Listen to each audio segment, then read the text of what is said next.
My cat, she's trying to get in the Periscope. Okay. Happy Sunday, everybody who's joining in. Good morning. Good. Sorry we're a little bit late. It's my fault. I was running late. Happy Sunday. So for those of you who don't know who we are and you're like, what is this Periscope? My name is Artemis and I'm the co-owner of Iron Body Studios and blogger at Iron Body by Artemis and creator of the workshop I'm Not Afraid to Lift. And I'm here with Dr. Lisa Lewis, and she and I are presenting together on April 2nd in Maryland at Dauntless Fitness and Health in Severna Park, Maryland, which is really close to Annapolis. And there's still availability for the workshop if you're interested in joining in. And I'll let Lisa just introduce herself a little bit. Hey, good morning. As Artemis mentioned, I'm a licensed psychologist, and I joined with her in November when we did a I'm Not Afraid to Lift workshop together, and we have another one coming up. And so really my goal is to add mental skills and ways to use mental strengths to enhance performance, increase your enjoyment, and just approach your goals more efficiently in terms of your weight training and your strength training. So today, when I was posting that we were going to do this Periscope on mindset and strength training, I asked for some questions, but we didn't get any questions, and that's okay, because I had a few topics that I was hoping to cover. So as we go through these two topics, if you have questions, if you could just type them in on the screen, and I'll see if I can adjust this a little bit better, then that way we can answer your questions as we go through the Q&A. I think this is about as good as it's going to get. So these topics come up from, I was listening to a podcast that Lisa did with Nia Shanks, and it's A Strong Mind in a Strong Body. And there were a couple of things that Lisa talked about with Nia that I really, really liked. And the first one was about physical competency. And Lisa talked about how if you are exposed to exercise and sports and physical activity as a child, you're more inclined to be open to it as an adult. You'll be less inclined to be afraid to lift. You'll be more open to trying new activities. And I think I definitely, when it comes to lifting and exercise, I definitely fall in that category because from a very young age, I was a ballet dancer, and then I moved on to martial arts, and so I was never really afraid to get into lifting or any other sort of activity. And it just makes so much sense, and I just wanted to talk about that a little bit with Lisa. So I'm going to have Lisa just speak about it a little bit, and then if you have questions, please just go ahead and type them after Lisa finishes. Please go ahead and type them on your screen, and we'll answer your questions. Great. And thanks for giving that example, Artemis. I'm curious to know what other people are wondering about or how this might apply to you. But in thinking about motivation, our feeling of competence has a lot to do with how motivated we are to do something. So Artemis provided an example of having exposure to ballet and also to martial arts. And if you think about those two activities, there's so much kinesthetic intelligence that you need to develop. You need to have an understanding of how to manipulate every little muscle, every little toe. You need to be able to hear a verbal cue and know how to move your body to meet that cue. Mm-hmm. And so if you think about all the learning and training in ballet and then all the learning and training in martial arts, when you approach weight training and somebody tells you to move your pelvis a certain way or pack your shoulders, it makes sense to you because you already speak that kind of language and you already have practice manipulating your body. Right, so just better body awareness from having that exposure. Yeah, mm-hmm. Yep. So what we know is when somebody's approaching something new, any transferable skills that they have that they could apply to an exercise setting is going to help them to feel more motivated. So some folks will say, well, I wasn't in sports as a kid. Well, what did you do?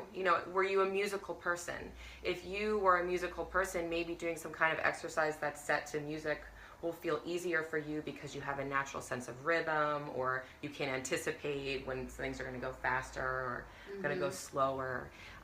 If you were in a lot of clubs and social activities, maybe you're going to like being in a group exercise class where there's a social component to it, as opposed to just kind of training by yourself in a gym. So it's good for you to be thinking about, if you're trying to start a new habit or get into training a different way, think about what strengths you bring to that, and then how you can apply those or really utilize those so you can enjoy it and just get yourself consistently doing whatever it is you want to be doing. Yeah, and I think, a lot of times when I have new clients come to train with me who never did sports as when they were younger, they will just write it off. They will just say, oh, well, I never did sports and I don't really exercise now.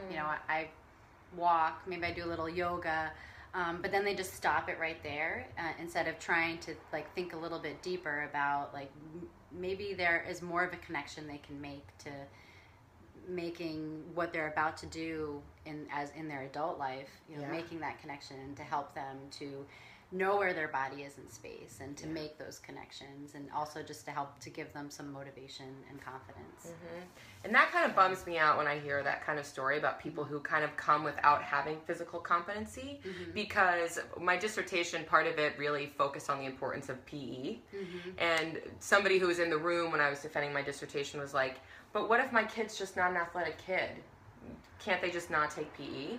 And what I said is, well, what if my kid's just not a math kid? Do they have to not take math? Right. We spend so much time learning how to do math and science and learning history, and how much do we apply that in our adult life? Right. We use our physical body every single day. No one teaches us how to sit. No one teaches us how to run.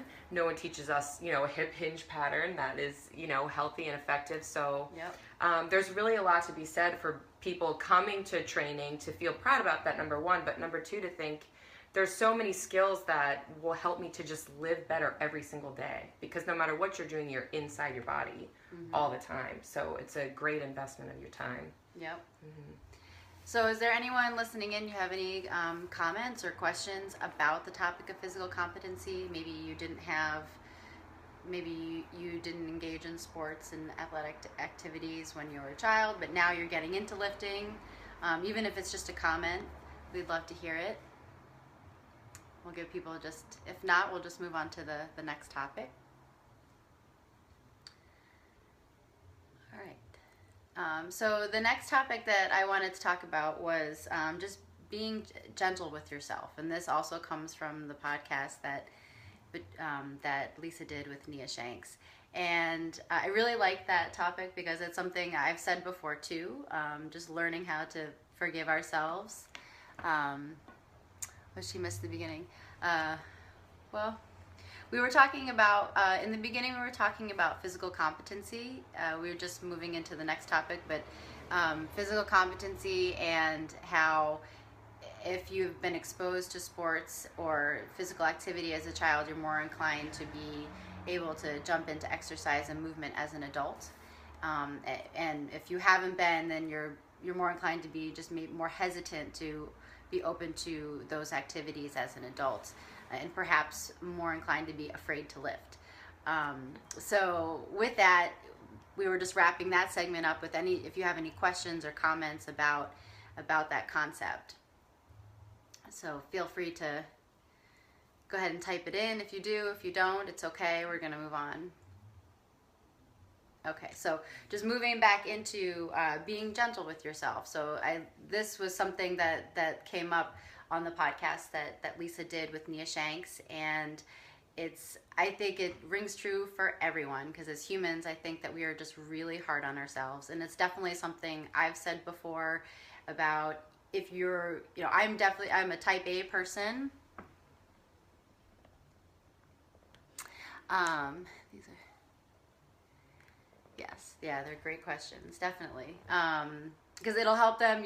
Someone just commented about how it can help their clients who do Pilates, to cross train. So just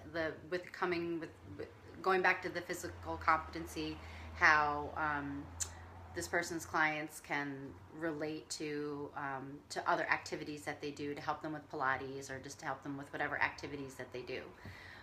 So anyway, I'm going to stop going off topic. All right, I'm going to stick to my topic. So being gentle with yourself, and as humans, I think we're really hard on ourselves, and I know that I'm someone who says, you have to stop and forgive yourself sometimes. Just, it's okay. Like, if you don't stick to your plan. I know someone who's a type A personality, I always have a plan. I always have goals set out, whether it's in my training or whether it's in my business or whatever it is. And sometimes that day or that week, I don't hit everything on my list that I wanted to hit, and I beat myself up about it. And in some areas of my life, I've gotten better about just letting it go. In other areas, I'm not so great about it. And I think that as humans, that we are always so hard on ourselves, and we beat ourselves up if we don't do this, if we don't do that, if we're trying to get better about our nutrition, and then maybe that day we have some chocolate. Like, it's like sometimes we'll act like it's like the end of the world, and it's not. It's like one day, it's okay. You're going to wake up the next morning, and if you can make it up the next day and not have chocolate the next day. So I just wanted Lisa to just talk about that a little bit, about in the end of the podcast, she said, just learn how to be gentle with yourself. And so I just, if you can elaborate a little bit on that. Mm-hmm. And, a lot of what I say is biased from my own experience and from just, I think, being at a certain stage in life where you can look back as a type A person or somebody who's really goal oriented. So there is a bit of it that is just me reflecting on my own path or looking around at my peers and seeing what are issues that come up.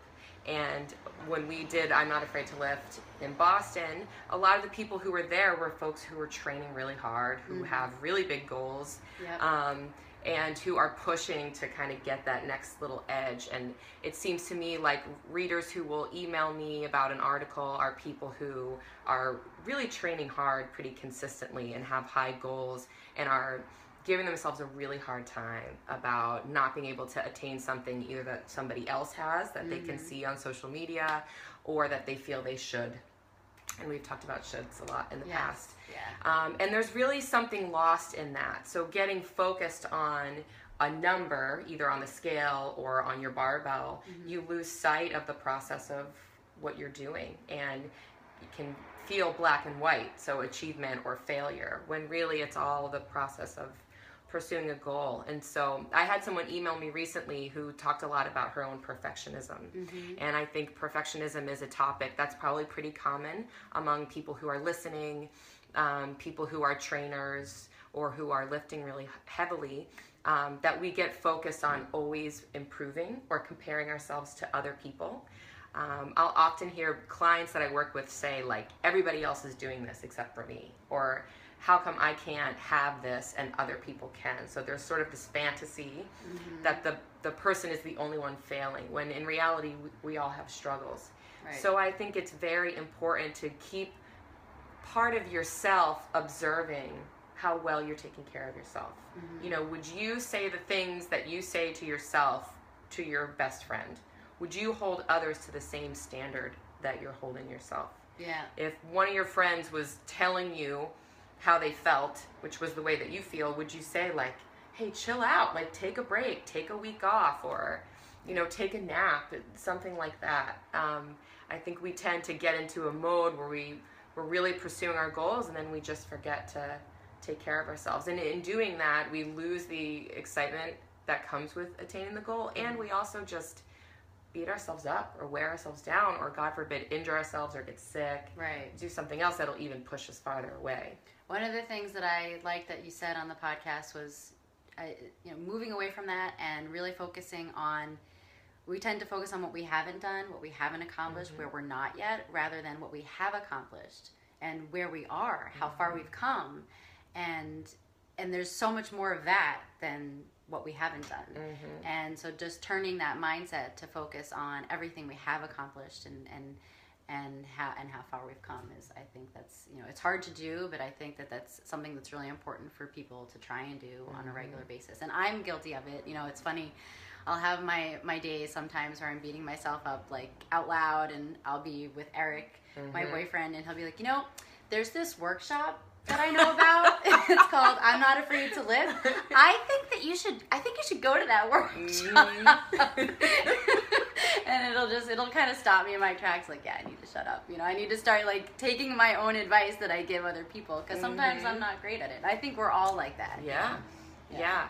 In 12-step programs, they say if you spot it, you got it. Yeah. In other words, like if something resonates with you or somebody has an issue and like you're pretty observant about that, it's probably because that is inside of you. And I think that's one of the reasons why when Nia and I were talking the podcast, we just kind of ended up there.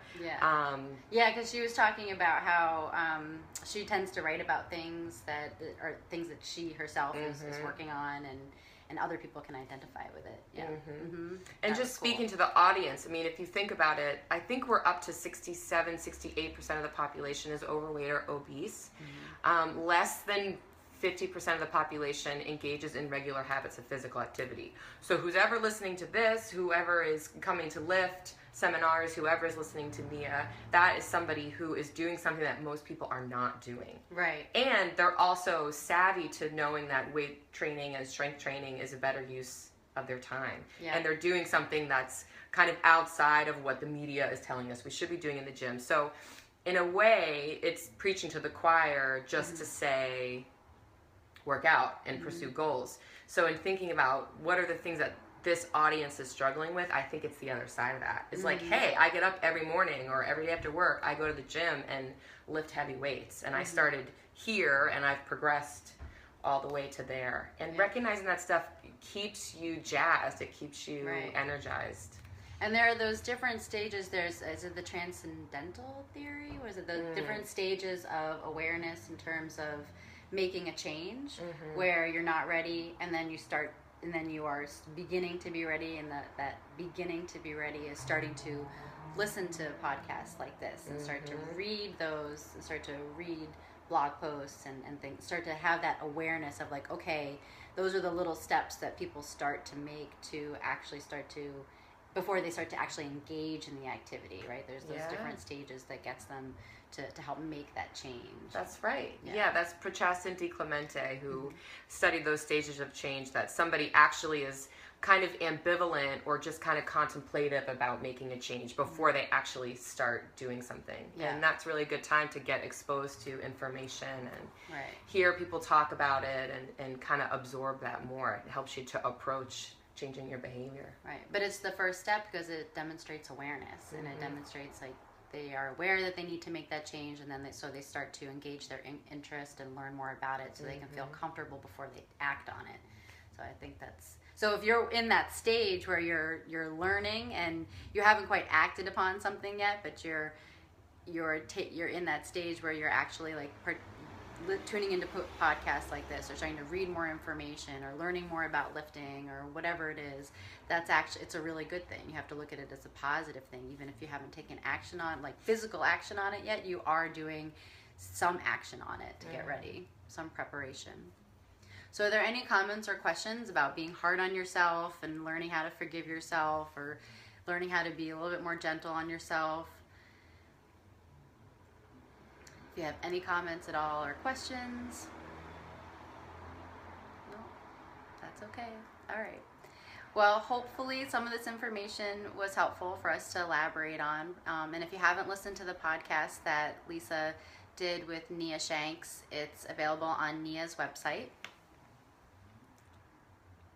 What about if you feel too gentle because you're injured? Well, if you're injured, you should be taking care of that injury. So recovery and rest is part of the strength training program. And if you have tweaked something, you probably need to be saying to yourself, especially if you're a type A person, that the recovery time is really essential and required. I know it's hard for a lot of us who love to be in the gym or who are type A people to feel like we're losing time and we're losing strength. An injury is one of those things where the best thing for you is just to take the time.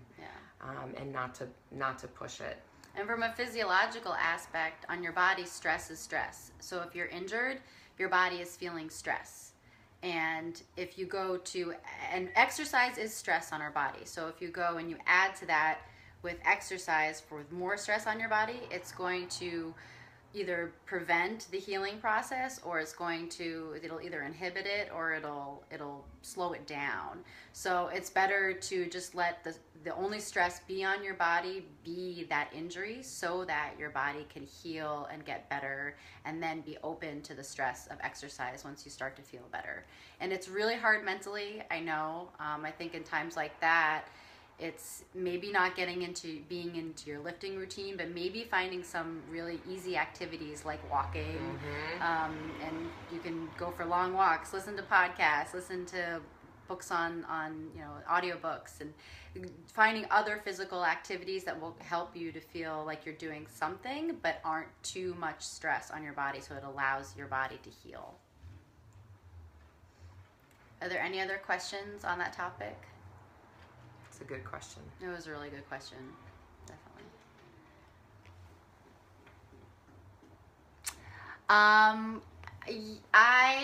Will I ever bring my workshop to New York City? So I have been I brought Lift to New York City last fall and the fall before. I will be in Monroe, New York on April 17th. And today is actually the last day of the early bird for that workshop, and that's right outside of the city. I don't know how many hours. It's outside of the city, but it's not like driving to Albany. I think it's about an hour outside of the city. So I will be in Monroe, New York on April 17th. I'm Not Afraid to Lift. Today is the last day of the early bird, and it's at Results Driven Fitness Systems.